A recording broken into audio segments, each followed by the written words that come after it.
Ayun guys, ito na yung mga nakuha natin mga susungkarhatan. Ayan. Natin halagay na natin guys. Gigisayin na natin. Sarap yan guys. Ngayong araw naman guys, samahan nyo naman kami manguha at magluto nito mga karhatan. Dito lang guys sa may mangroves. At dito na rin guys natin food trip sa napakagandang spot. At naligo na rin kami guys dito sa napakalinaw na tubig.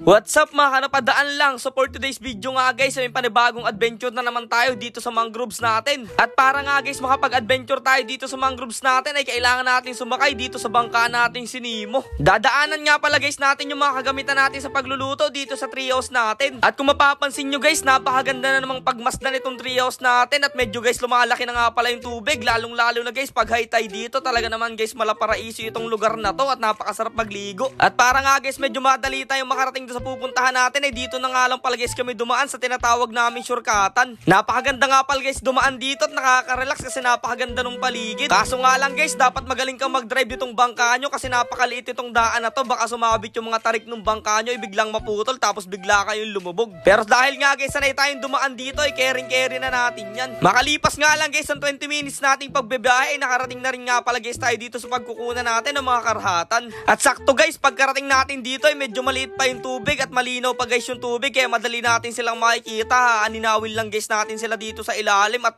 titingnan natin kung saan sila nakapwesto. Pagkarating nga guys namin dito agad na kami nagsimula at nakakita na rin kaagad kami. Dalawa guys. Dalawa nakita natin. Ito yung tinatawag guys na karhatan. Ito yung sinasabi ko sa inyo. Karhatan ang tawag guys dito, parang kaitsura siya ng saang pero ganyan na itsura. Napakasarap niyang guys gawing bupis tsaka adobo sa toyo. Tara, hanap pa tayo dito guys sa may pagitna. Dito marami.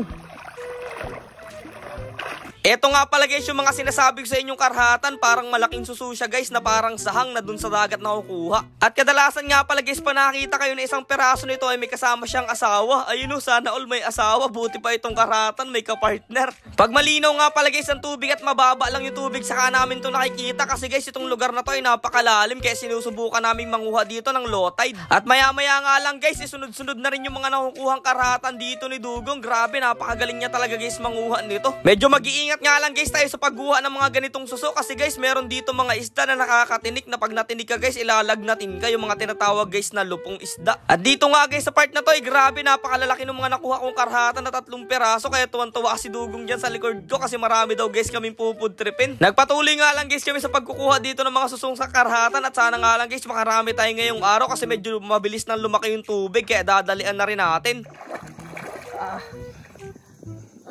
Dami tayo ditong makakuha. Ayan, nakita ko. Ayan. Ita Ate Shoy. Tawag yan. Ita Ate Shoy. Nag-date yan. Wabol. February 14, nag-date pa. Lagyan na dito. Deshay! Akin ito. Ito na pala guys yung mga nakuha natin doon sa pangunguha natin. Oh.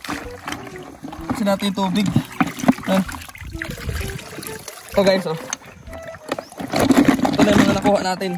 Ganyan. At dahil nga guys medyo nakarami na rin tayo dali-dali na kami naglangoy papunta dito sa bangka nating si Mimo. At grabe guys napakalakas na nga pala ng agos kaya nadadala na rin kami. Ito na nga pala guys lahat yung mga nakuha natin. Medyo marami na rin yan guys kasi napakalalaki ng mga laman yan sa loob. Karhatan guys ang tawag dito sa susong to dito sa lugar namin. Paki-comment naman guys sa lugar nyo kung anong tawag sa ganitong suso at kung nakakain ba to sa lugar nyo. At para nga guys makapagluto na rin kami ng ulam namin pananghalian ay agad na rin kami naghanap dito ng napakagandang spot para sa pagluluto. Dito na nga lang pala guys namin piling magluto sa Lumang Prinsa na to kasi guys napakaganda rin ng view dito at nakaka-relax. At bukod dun guys pag lumaki yung tubig maya maya ay pwede na rin tayo ditong maligo. Ang unang first step nga pala guys natin gagawin ay lalagain muna natin guys itong mga susong karhatan para guys madali nating maalis yung mga laman niya dun sa kanyang loob ng mga shell. At may tuwang-tuwa na naman guys tayong isang kaibigan dito sa gilid natin. Maghihintay nga lang guys tayo ng ilang minuto dito para mapalambot itong mga karhatan na nakuha natin. Tapos ayun aalsin na rin natin siya. At kung makikita nyo nga guys kumukulo na rin kaagad dyan kaya okay na rin at aalsin na rin kaagad natin.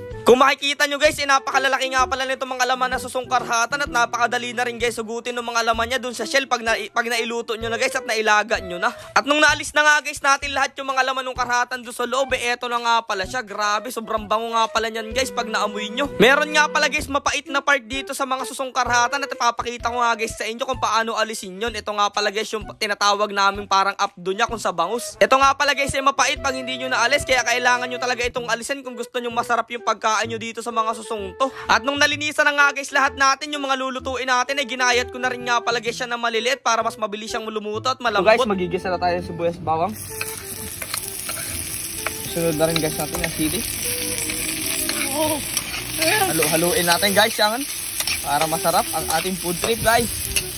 Ito na yung mga ginayat natin ang mga susong karhatan at tinalagay na natin guys. Gigisahin na natin. Sarap nyan guys. Grabe, solid na solid yan. Talagang mapapafood trip tayo dito. Hello guys oh.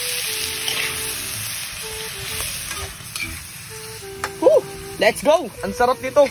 Naglagay nga pala guys tayo dyan ng konting paminta at asin para may konting lasa naman guys to. Isasangkot siya nga lang pala guys natin yan at gigisahin natin para dumikit yung mga pampalasang nilagay natin dyan doon sa suso nating karhatan na niluluto. At grabe guys, napakaganda rin talaga nito mga view nating napili ngayong araw. At nung nagisa na nga guys natin, lalagyan natin guys siya ng coconut milk. Ayun o, coconut milk in English pa, wag kat gata lang guys na nyug yan. Nagad na rin nga guys ako ng konting toyo dito para medyo mag-balance guys yung kulay niya. At ay eto na nga guys, sobrang excited na naman ni Dugong maluto ito, kaya eto binubumba naman niya guys ng malakas na apoy. At grabe, effective nga guys kasi maya-maya lang inaluto na rin kaagad ito. At eto na nga guys, oh napakasarap niyan guys, food tripin, talagang quality yan. At syempre guys, bago tayo kumain, syempre kailangan natin magpasalamat sa pag-iingat, sa blessing palagi. So yun guys, what's up? Naluto na yung karhata natin at samahan nyo na kami food trip guys. Ito, nilagay na namin sa mga plato. Grabe guys, sobrang solid niyan at ang sarap niyan.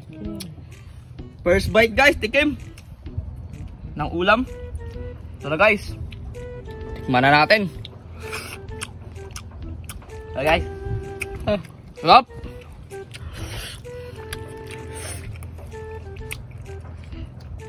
Sili, mahalang-halang guys eh. Ang sarap.